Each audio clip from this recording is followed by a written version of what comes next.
about another voice and culture of Taiwan with We Love Hakka. 现在就让我们一起加入客家风情，大家来讲客家话。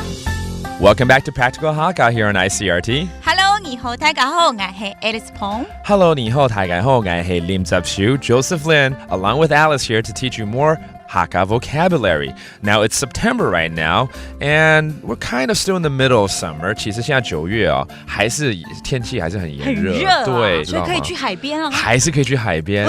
所以呢 since it's still summertime, I think we should talk about the ocean, okay? 海怎么说？Hoi! 哦，听起来就很舒服，你知道吗？好像要去海边大叫一声 Hoi! 可以哦，很有感觉。Okay, that's how you say ocean. 出海怎么说？出海。That means out to the ocean. Let's make a sentence. 今天天气很好，适合出海捕鱼。The weather is great, and what a perfect day to go fishing. 今本日天時凍好。今本日天時凍好。天時 is the weather. 天氣。天氣 and 凍好就是非常好了哈。適合出海捕魚。去出海。做五個。幾好時節。哦，這樣子，這一整句就說適合出海捕魚嗎？對。Okay, that means a great time for that, for catching fish. All right, maybe we just want to go to the seaside, all right? 或許我們只是想到海邊而已了哈。那海邊怎麼說？海順 Okay, and let's make a sentence. 今天好想去海邊哦 Okay, that means I want to go to the seaside today.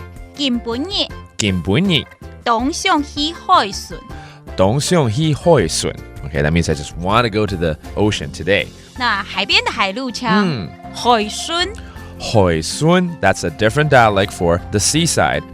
And finally, not about the beach, not about the ocean, but a lot of times we like to eat seafood. 順便請 Alice 教海鮮怎麼說？好，海產。哦，海產，海產啊。對呀。哎呀，海產 that is seafood.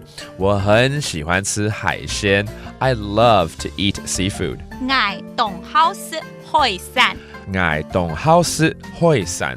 That means I really love seafood. 但是呢，有一個東西我不能吃。什麼東西？蝦跟龍蝦。會過敏啊，很討厭。I'm allergic to shrimp and lobster for some reason. But other than that, 其他都很喜歡誒。流口水。All right. 改天去海邊吃海鮮好了。好 All right. Okay. So there you have it. That's today's Practical Hakka. 什麼大家？俺自 say 張來了。